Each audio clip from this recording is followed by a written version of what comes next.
এসছি প্রায়, বাড়ির নিচেই রয়েছে।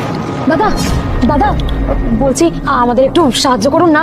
কিন্তু আমি তোমাদেরকে কি সাহায্য করতে পারি? আসলে আমার বাবা 3 মাস ধরে বাড়ির ভাড়া দিতে পারেনি, তাই বাড়িওয়ালা বাড়ি থেকে তাড়িয়ে দিয়েছে আমাদের। একটু যদি কোনো থাকার ব্যবস্থা হয় খুব সুবিধা হয়ে যায়। কিন্তু আমি আপনাদের জন্য কি করতে পারি সেটা আমাকে বলুন। যদি 200 টাকা দিলে হয়ে যায় আমি দিয়ে দিচ্ছি। না না, টাকা পয়সা আমাদের লাগবে না। দেখুন বাবার বয়স হয়েছে, আমি একা মেয়ে, এই বয়স্ক মানুষটাকে নিয়ে আমি কোথায় এত রাত্রিরে যাই বলুন? কিন্তু আমি তোমাদেরকে কিভাবে থাকার ব্যবস্থা করে দিই? আমারও তো ফ্যামিলি রয়েছে না বাড়িতে। আর যদি আমি আপনার বোন হতাম, আপনি আমায় রেখে যেতে পারতেন রাস্তায় একা?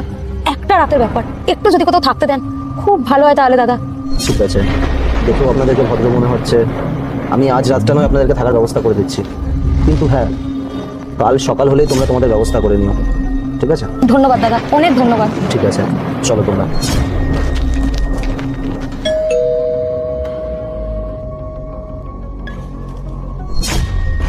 আসুন আসুন।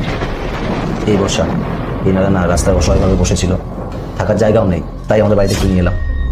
বসুন, ওখানে বসুন আপনারা। আরে তোমরা নিচে কেন বসছো? উপরে চেয়ারে উঠে বসো।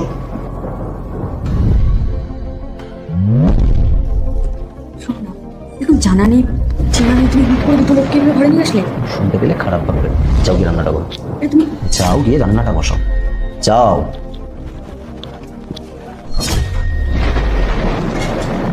রান্না বান্না তো হয়ে গেছে। সৌমিক, সৌমিক হ্যাঁ একটু এদিকে এসো তো। হ্যাঁ আসছি, বলো। বলছি একটা কথা বলবো? বলো। দিনকাল তো কেমন পড়েছে তুমি জানো, আর তার মধ্যে তুমি এরকম চেনা নেই জানা নেই হুট করে বাড়িতে নিয়ে এসছো, এটা তো ঠিক হলো বলো তো? কার মন কেমন, দরকার হলে তুমি ওদের হাতে 200 টাকা দিয়ে দিতে পারতে। এবার ঘরে আনাটা ঠিক হচ্ছে না। এমনিতে একটা বয়স্ক মানুষ, তার সাথে একটা অল্প বয়সী মেয়ে, ওরা রাস্তায় অনেকবার আমার কাছে হাত জোর করে মিনতি করলো যে ওদের থাকার জায়গা নেই। আর একটাই তো রাতের ব্যাপার, দেখবে কিচ্ছু হবে না। ভালো হলেই ভালো। তোমার